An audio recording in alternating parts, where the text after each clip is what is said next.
Hey guys, I'm Auntie Alicia and welcome to my kitchen. Tonight we're going to be making my favorite Alicia Authentic Spanish rice. So let's go.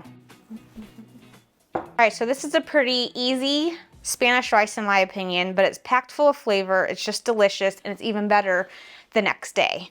So I've got my rice, I have some seasonings, which is chicken bouillon, tomato bouillon, and some garlic salt, water, sliced tomatoes, sliced onions, and bell peppers. First, we're going to saute our rice in some vegetable oil.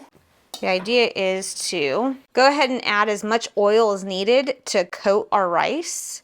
And then we're going to saute it until it's like a golden brown color. And if you add too much oil, it's not a big deal because you could just strain it out at the end.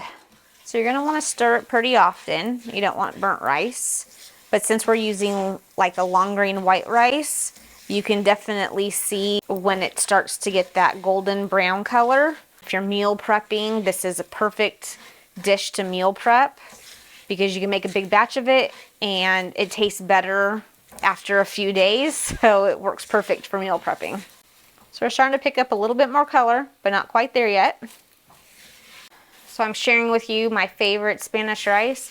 But soon, what you'll want to look out for is I'll be sharing with you also my refried beans as well as my shredded beef that goes perfect with this and a whole meal idea to put all those together. So you'll want to stay tuned and keep an eye out for those. If you like Spanish rice, this is a good one. I've made this for many meals. I've made it for potlucks, all kinds of stuff, and I never bring any home, and everybody seems to really enjoy it. So I hope you do also. All right, so this is looking good to me. See that nice golden toasty color on it? That's exactly what we're looking for. We don't want to burn our rice. We just want this golden toasty color. So right now, since I got it where I want it, I'm going to add in just the onions and the bell peppers. And we're going to keep cooking this for a little bit longer just to break some of these down.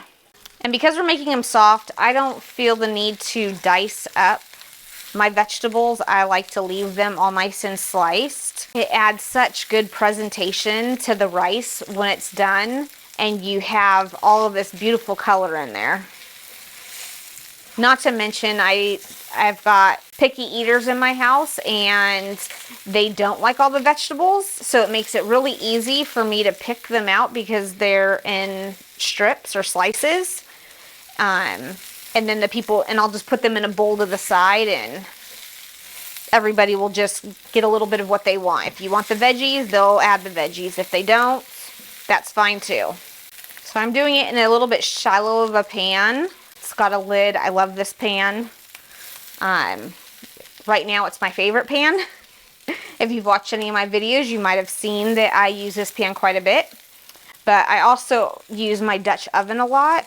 And I often make this recipe in my Dutch oven. I recently made a meal for a family at church. I made my lasagna soup in my Dutch oven and I took it up to the church. And so my Dutch oven's currently at church. And so I'm using this pan. But if you feel you want a little bit more room or if you're doubling this recipe, which it doubles great, definitely use a bigger pot. As you can see, these onions and bell peppers are already starting to cook down. They're not anywhere near soft yet, so we're just going to keep cooking them. So we cooked our rice and sauteed it till it was golden brown for about 10-15 minutes. And we're going to do the same thing with these onions and bell peppers for another 5, probably 10 minutes at the most.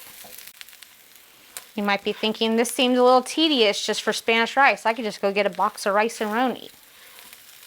Rice-a-roni. Well, some things are just worth it, and this one is worth it.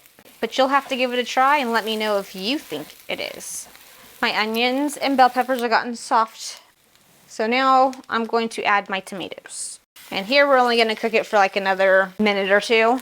You know what I'm talking about? That color? It's beautiful. So at this point, if you use too much oil and you saw it puddling, you can just kind of see it on the side and scoop it out. I don't have any extra, so I added, I think, a good amount, so I don't need to scoop any out. Here, we're just going to add our seasonings. which is our chicken bouillon, our tomato bouillon, and our garlic salt. So we're just gonna dump that on top, and then we're gonna add our water. Okay. We're gonna put our lid on. We are not gonna stir it. We're just gonna throw our lid straight on. What I like about this pot, it also has a clear lid, which is nice, because I'm going to turn it up. I'm going to bring it to a boil. Once it starts boiling, I'm going to lower it to simmer, and then I'm going to let it cook for like 20-25 minutes, or until like most of the liquid is absorbed and the rice is fluffy and not crunchy at all. But we're not going to touch it. We're just going to leave the lid on the whole time, let it do its thing. Woohoo! That looks pretty. All right. So I'm just gonna give her a taste to make sure the rice is cooked. I don't see a lot of liquid left in there, so I think that's good. And yes, it's hot. That's perfect. All right, rice is cooked. I tasted it. It's not crunchy. It's perfect. It's ready to eat. I'm gonna let it cool because that was hot. All right, rice is done. It's still very warm, but now we can give it a try. Like, still really warm. Yep, that's good. This can be my entire bowl just for me. No, flavor is really good. The rice is nice and fluffy. I don't mind the veggies in it. If you want them to blend in a little bit more, you can dice them up. And so, like I said, I've got picky eaters. So for them, I can easily just pick out these big chunks. But this is my favorite Alicia Authentic Spanish rice. Hope you enjoy it. So if you like this video, go ahead and like and subscribe. And leave us a comment. Tell me what you think. And go ahead and check out some of our other videos. Because trying to find what to cook for dinner sucks. And hopefully we can help. See you next time.